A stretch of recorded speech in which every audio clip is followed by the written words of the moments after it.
ठरलं तर मग मालिकेचा आजचा भाग खूपच जास्त इंटरेस्टिंग आहे, त्यामुळे शेवटपर्यंत नक्कीच बघा. चला तर मग आजच्या भागाला सुरुवात करूया.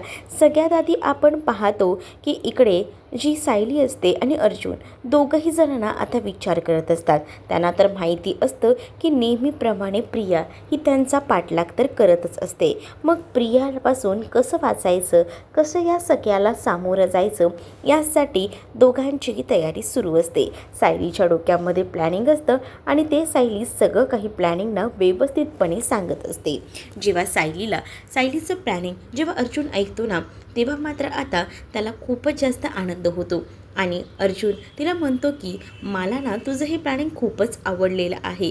हे प्लॅनिंग ऐकून ना सायली 2.0 जागी झालेली आहे हे तर मला कळतंय. मग आता सायलीने सांगितलेलं असतं की आपण ना थोडं का होईना तिच्यासोबत चांगलं वागायचं, मग तीसुद्धा आपल्यासोबत तशीच वागणार असंही त्यांचं ठरलेलं असतं.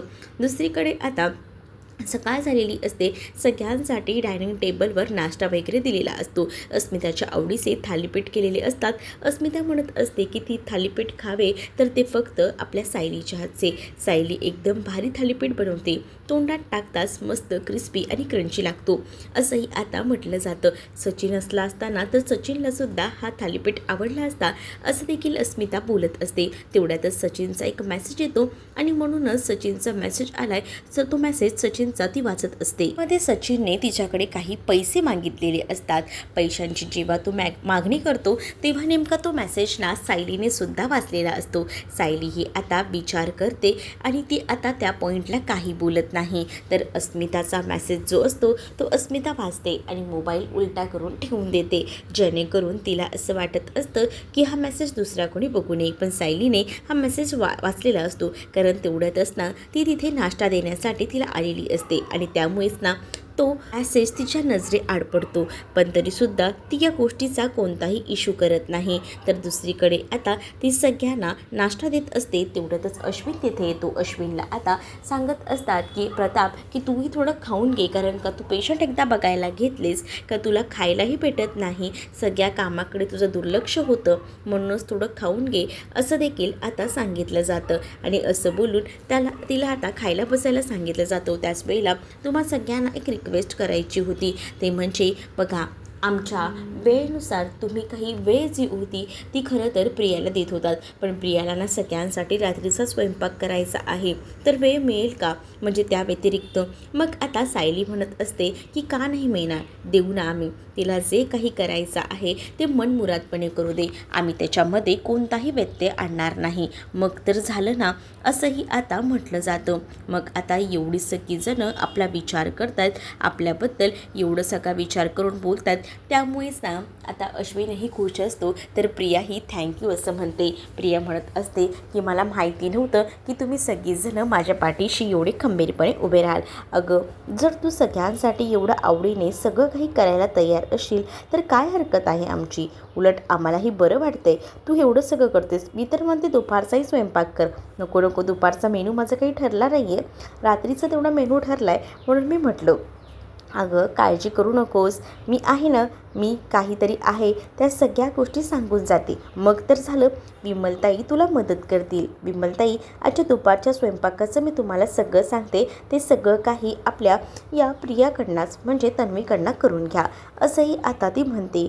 मग आता इकडे प्रियाच्या मनामध्ये खूप जास्त उलथापालथ चालू असते. ती विचार करते की मला कामाला झुंपून हे दोघंही नवरा बायको कुठेतरी बाहेर निघाले आहेत, पण हे कुठे निघाले आहेत, काय करतील याचा काही तिला नामोनिशान खबर नसते. आणि म्हणूनच ती आता विचार करत असते की नको, यांचा तर आपण पाठलाग करायला हवा, हे कुठे जातील काय जातील हे तर आपल्याला बघायला हवं. आणि यासाठी तिची आता खूप जास्त तारांबळ उडालेली असते आणि त्याचसाठी ती आता विचार करते की चला, आपल्याला काही झालं तरी जावं लागणार आहे, पण आता कसं मॅनेज करायचं.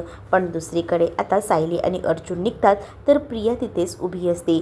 सायली आणि अर्जुन आता पहिल्यांदा बाहेर पडतात आणि शाळेत जाऊन सगळं काही बघायचं ठरवतात. शाळेतून आता जायचं ठरवत असतात ना, तेव्हा इथे गेल्यानंतर आपल्याला सगळ्या काही गोष्टी कळतील असंही त्यांचं म्हणणं असतं. आणि म्हणूनच तर आता त्या लोकेशनला बरोबर जायचं त्यांचं ठरतं. मग आता जेव्हा या सगळ्या गोष्टी ठरतात ना, तेव्हा मात्र आता दुसरीकडे सायली आणि अर्जुन त्या शाळेच्या वाटेकडे जायचं ठरवतात. ती शाळेची वाट म्हणजेच पहिली शाळा असते. त्या शाळेमध्ये आपल्याला या पाची बहिणींचा नक्कीच काही ना काही जो आहे सुगावा समजेल, त्यांची माहिती मिळेल आणि आपल्याला ते सगळं काही हवं आहे आणि यासाठी तिची खूपच जास्त मदत होणार असते. जेव्हा या सगळ्या गोष्टी होणार असतात तेव्हा मात्र आता ते दोघंही जण लगेच तिकडनं गाडी घेऊन जायला निघतात. तर दुसरीकडे सुमन किचनमध्ये काम करत असते, पण तिचं कामामध्ये लक्ष नसतं, कारण नागराज जे जे काही बोललेला होता त्या सगळ्या गोष्टी तिला आठवत होत्या आणि त्यामुळे आता कामामध्ये जराही तिचं लक्ष लागत नव्हतं. प्रतिमा तिथे येते आणि प्रतिमा तिला विचारते, काय गं सुमन, काल तर तू देवळात गेली होतीस, पण तेव्हापासनं मी तुझ्याकडे बघते, तुझ्या वागण्यात तुझ्या बोलण्यात बरेच बदल झालेले आहेत. ते कसे काय, काय झालं आहे? देवळात तर तू शांत होण्यासाठी गेली होतीस ना? मग आता नाईलाज असतं सुमन सगळं काही प्रतिमाला खरं खुरं सांगून टाकते. म्हणजेच मी देवळात गेली नव्हती, तर मी ह्यांना भेटायला गेले होते. हे जेव्हा आता प्रतिमाला समजतं तेव्हा प्रतिमा तिला म्हणते की काय गरज होती तुला जायची? तुला तर माहिती आहे ना, ह्यांना जेव्हा कळेल तेव्हा त्यांना किती वाईट वाटेल ते, आणि त्यात ते तुझा आता आजकाल किती विचार करतात आणि तू हे असं सगळं करून का त्या नागराजला दुजोरा देतेस? त्याच्याकडे दुर्लक्ष कर. आणि असं बोलूनच ना आता ती तिच्या पाठीशी उभी असते. नागराजला जाब विचारायचा होता, त्यांनी माझं आयुष्य बर्बाद केलं म्हणूनच मी त्यांच्याकडे गेले होते. मग तुला तुझ्या सोयीस्कर उत्तरं भेटली का? मला तर माहिती आहे तुझ्या सोयीने तुला उत्तरं भेटलीच नसतील, कारण हा माणूस कसा आहे ना मी ओळखून गेली आहे. कारण स्त्रियांनाच वाटत असतं की आपला संसार टिकावा, आपल्या नवऱ्याला जपावं आणि या सगळ्या गोष्टी. तुझी इथे ही अवस्था, तिकडे त्या आमच्या अस्मिताची ती अवस्था. अस्मिताचंही दुःख काही वेगळं नाही आहे, तिच्याही आयुष्यात तेच चालू आहे आणि म्हणूनच ना मला असं वाटतं की या सगळ्या गोष्टी कुठेतरी थांबायला हव्यात आणि यासाठी तुम्ही या नवऱ्यांना पाठीशी घालणं बंद करा. तुलाही माहिती आहे की नागराज भाऊजींनी आतापर्यंत काय काय गुन्हे केलेले आहेत आणि हे सगळे गुन्हे तू कशी काय विसरू शकते असं देखील आता म्हटलं जातं. त्याच वेळेला मात्र सुमन म्हणत असते की वहिनी तुम्ही बोलताय ते अगदी बरोबर आहे, मी कोणत्याही गोष्टी विसरत नाही आहे. उलट आहे ना मला आता नव्याने सगळ्या गोष्टी कळल्यात की ह्यांच्यावर किती विश्वास ठेवायचा ते. आता तर त्या माणसाला भेटायची सुद्धा इच्छा नाही आहे माझी, असंही आता इथे असणारी सुमन म्हणत असते. प्रतिमा म्हणत असते की लवकर लक्षात आलं तुझ्या बरं झालं, पण या सगळ्या गोष्टींना नीट विचार करून करत जा, कारण तुलाही माहिती आहे की ते तुझे कधीच नव्हते. त्यांचं जर तुझ्यावर प्रेम असलं असतं तुझ्यासाठी ते काही करू शकले असते, पण त्यांनी काय केलं या सगळ्या गोष्टी कळतायत ना तुला. प्रतिमा आता या सगळ्या गोष्टी सुमनला समजावून सांगत असते. दुसरीकडे सायली आणि अर्जुन आता शाळेमध्ये गेलेले असतात, ज्या शाळेमध्येच या 5 जणींचं ॲडमिशन झालं आहे असं त्यांना वाटत असतं, पण तिथे 3च बहिणींचं ॲडमिशन जे आहे ते झालेलं असतं. पण पुढे मात्र आता त्या 3 बहिणींचं ॲडमिशन होतं. ती जी शाळा असते तिथे 4थीपर्यंतचाच अभ्यास होणार असतो, म्हणजे ती शाळा पहिल्यांदा मुलींची असते आणि मग नंतर ती मुलांची होते. पण तिथे ना फक्त 3 बहिणींचेच पुरावे सापडतात, म्हणजेच टीना मीना ह्या ज्या बहिणी आहेत तिघीजणी त्यांचं सगळं काही भेटतं. पण आता यापुढे बबलीचं त्यांना काही भेटत नसतं. त्यांना मेन म्हणजे बबलीबद्दलची सगळी माहिती हवी असते. मग आता ते विचार करत असतात आणि मग ते विचारतात सुद्धा की आम्हाला बाकीच्या मुलींची माहिती कशी काय मिळू शकते. त्यावर आता तिथे असणारे प्रिन्सिपल सांगू लागतात की इथे ना आमच्याकडे फक्त 4थीपर्यंत मुलींची शाळा होती, त्यानंतर पुढची शाळा जी झाली ना ती मात्र इथे मुलांची झाली. त्यामुळे पुढचा जर तुम्हाला काही हवं असेल ह्यांचं शिक्षण कुठे झालं तर ते सावित्रीबाई शाळेमध्ये झालं आहे. तुम्ही तिथे जाऊन या संपूर्ण ह्या सगळ्याची माहिती घेऊ शकता. आता तुम्ही एक काम करा, तुम्ही ह्याचा फोटो काढून घ्या, कारण अर्जुन आहे ना इंटरनेटवर या सगळ्याची स्टडी करत असतो. त्याला तिथे काही भेटतं आहे का हे सगळं बघत असतो, पण इंटरनेटवर त्याला काही भेटत नाही. म्हणूनच आता ते सर म्हणतात की तुम्हाला इंटरनेटवर याची माहिती मिळणार नाही, कारण ही शाळा खूप जास्त जुनी आहे आणि त्यामुळेच आम्ही तुम्हाला या सगळ्या गोष्टी सांगतोय. तर दुसरीकडे मात्र आता विमल आणि त्याचसोबत इथेच प्रिया या दोघीजणी किचनमध्ये काम करत असतात. प्रियाचं मन थाऱ्यावर नसतं, कारण प्रियाला लवकरात लवकर बाहेर पडायचं असतं आणि यासाठी प्रियाची खूपच जास्त मेहनत सुरू असते. प्रिया आता म्हणत असते हरभऱ्याची डाळ नाही आहे, त्यामुळे ती डाळ तर आणायला मला बाहेर जावंच लागेल. आणि त्याच वेळेला आता विमल म्हणत असते की आता पुरणाच्या पोळ्या थोडी करायच्या आहेत, त्या तर होळीला करून झाल्यात.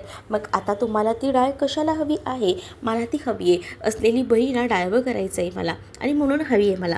असं काहीसं खोटं कारण ना आता इथे असणारी प्रिया देऊ लागते. विमल म्हणत असते की ठीक आहे, मग नाही आहे ना, मी बाहेर जाऊन घेऊन येते. पण प्रियाला बाहेर सटकायचं असतं, त्यासाठी तिची काही ना काही कारणं हवी असतात. ती कारणं तिला अशा पद्धतीने भेटतात, म्हणूनच मग काय ती लगेच बाहेर पडते. विमलने थांबवूनसुद्धा ती थांबत नाही. मग ती म्हणते की मी सामान घेते आणि पटकन येते, असं बोलून ती निघते. कारण तिला आता बघायचं असतं की सायली अर्जुन कुठे गेली आहेत. बाहेर जाऊन ती गाडीत बसते. गाडीत जाऊन आता ती विचार करते की ही दोघंजणं कुठे गेली असतील. एकदा ती विचार करूनच थकते. मग ती विचार करते की सदाशिव आणि मैनाकडे गेले असतील का, मग त्यांना फोन करून बघू का, ते कुठे असतील, असा विचार करूनच ना आता त्यांना फोन करायचा निर्णय ना ती घेत असते. जेव्हा आता फोन करायचा निर्णय ती घेते, तेव्हा मात्र आता तिच्या लक्षात येतं की आपण तर फोन तर करतोय, पण आता ह्यांना पैसे भेटलेत तर ह्या फोन थोडे उचलणार आहेत माझा, नाही उचलणार ह्या फोन. मग दुसरीकडे मात्र आता सायली अर्जुन त्या शाळेतून बाहेर पडतात. मग आता त्यांना पुढच्या शाळेमध्ये जायचं असतं आणि त्यासाठी ते दोघंही जण पुढच्या प्रवासाला निघतात. सायली अर्जुन तर निघालेले असतात, तर दुसरीकडे प्रिया आता विचार करते की हे सदा महिना आता माझा फोन कशाला उचलतील, त्यांना थोडी ना माझ्याशी काही घेणं देणं पडलंय. त्यांना तर आता चांगलंच माहिती आहे की त्यांना पैसे भेटलेत, आता तर काही गप्पच असतील. पण पुढे ती विचार करते की सायली अर्जुन जर त्यांना भेटायला जातील तर दोरा 4 पैसे त्यांच्यासमोर टाकले ना तर सगळं खरं बोलून जातील, असाही आता प्रियाच्या मनामध्ये विचार येत असतो. पण मला आताच्या आता बघावं लागेल जाऊन की हे कुठे गेले आहेत ते, आणि असा विचार करूनच ना आता ती बाहेर तिकडनं पडत असते. कारण तिला तिकडनं बाहेर जाण्यावाचून पर्याय नसतो. दुसरीकडे मात्र आता नागराज जेलमध्ये असताना विचार करत असतो. तो म्हणत असतो की मी जे काही करतोय ते योग्य तर करतोय ना, म्हणजे मी आज सुमनला जे काही बोललो त्यामुळे मला असं वाटतं की मी चुकीचं केलेलं आहे. उलट आहे ना, सुमनला मला गोत्यात घ्यायला हवं होतं, प्रेमानं वागायला हवं होतं. म्हणजे कसं, ती बाहेरच्या ज्या काही खबरी आहेत ना त्या तर तिनं मला पुरवल्या असत्या. कारण आता प्रियाही त्याला सतत भेटायला येत नसते आणि त्यामुळेच ना त्याची खूप जास्त नाकीनं होत असतात. मग तो आता विचार करतो की पुन्हा जेव्हा ती मला भेटायला येईल ना तेव्हा मात्र मी आता तिच्याशी गोडी गुलाबीने बोलतो, म्हणजे पहिल्याची सुमन जर मला भेटली ना तर बरंच होईल.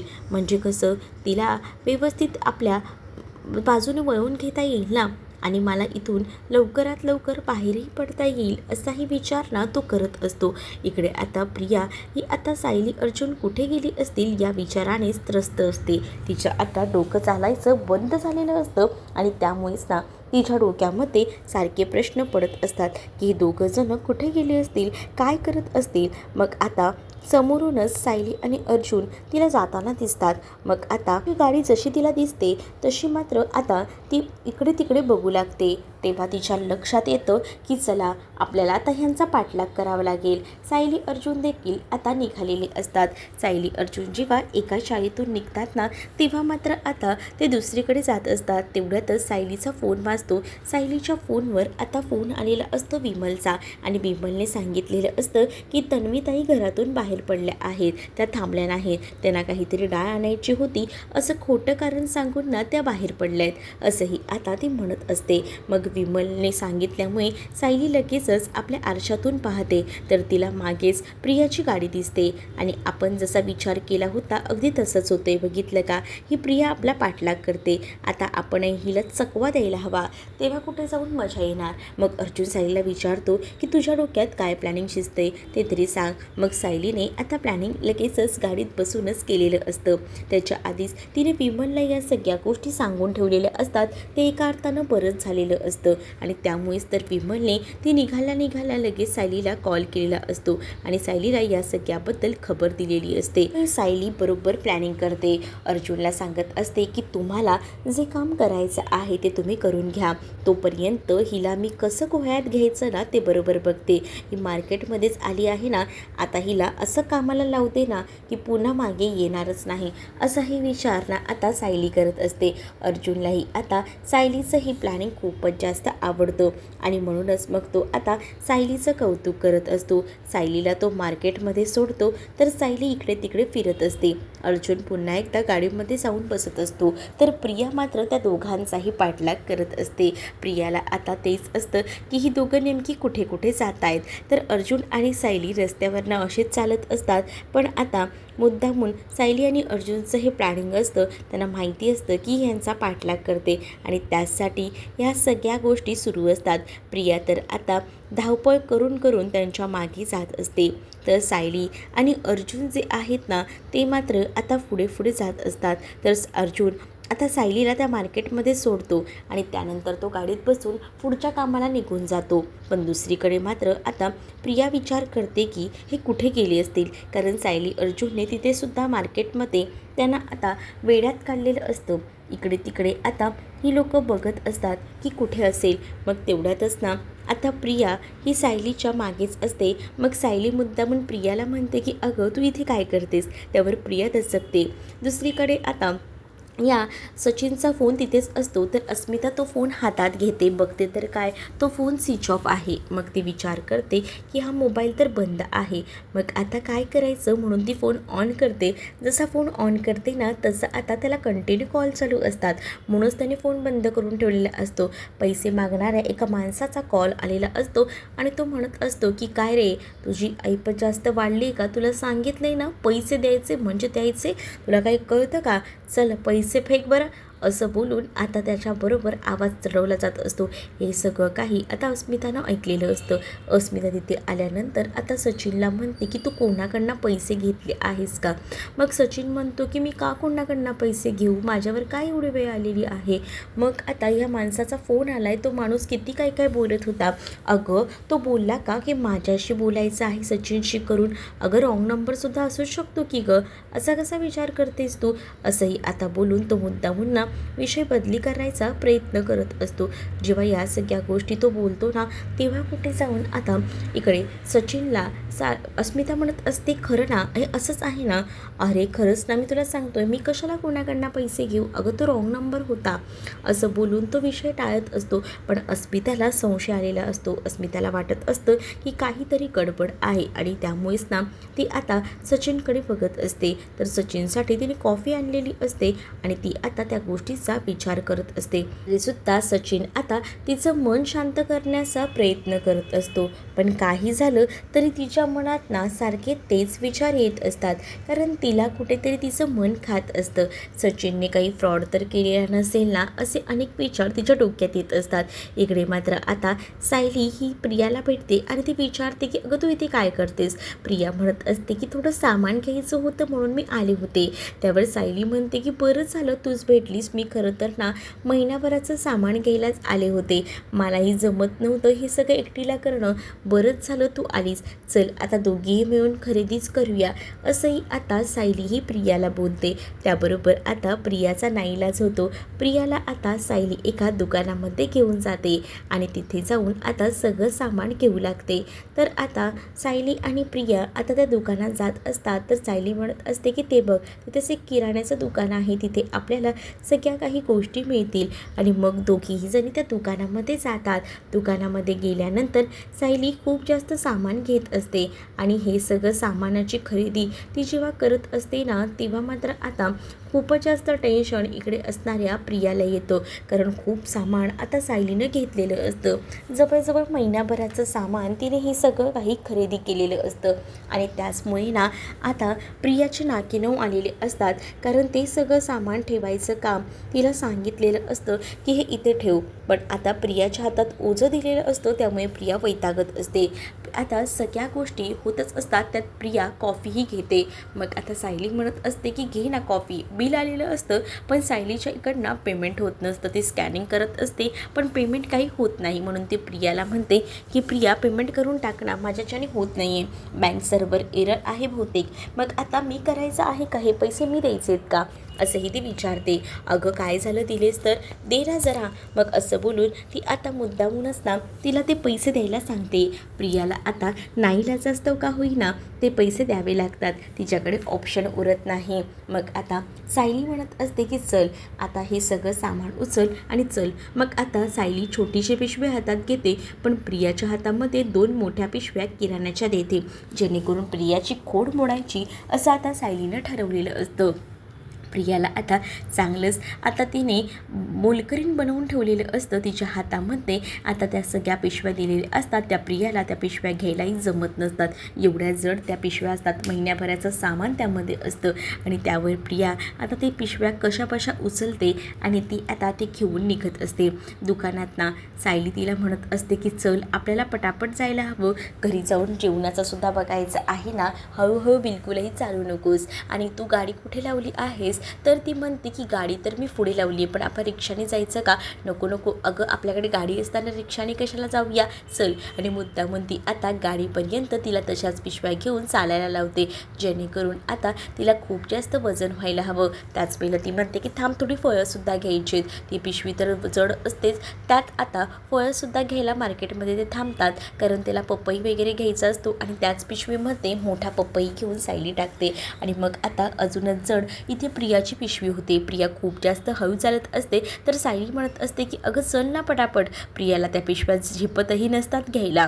दुसरीकडे आता अर्जुन हा एका शाळेमध्ये गेलेला असतो, जिथे आता सावित्री शाळा सांगितलेली असते ना, सावित्रीबाई फुले यांची. त्या शाळेमध्ये जाऊन ना आता तो इन्क्वायरी करत असतो. तिथे जे शिक्षण आहे ते 7वी पर्यंतच असतं, म्हणजे तिथेही मुलांची शाळा कमी असते आणि ज्या मुली आहेत त्या बबली आणि त्या लहान आहेत. मग बालवाडीची शाळा जी आहे ती दुसरीकडे भरायची आणि इथून पुढे जे शिक्षण आहे ते इथे व्हायचं, असं तिथे असताना पिऊन सांगतो. मग तो सांगतो की तुम्हाला जर माहिती हवीच असेल ना, तर जानकी स्कूलमध्ये मिळेल. जानकी विद्यालयामध्ये जेव्हा ही माहिती मिळेल हे अर्जुनला कळतं, तेव्हा अर्जुन आता लगेच तातडीने जानकी विद्यालयामध्ये जायचं ठरवतो, कारण तिथेच त्याला आता खऱ्या बबलीची माहिती मिळणार असते.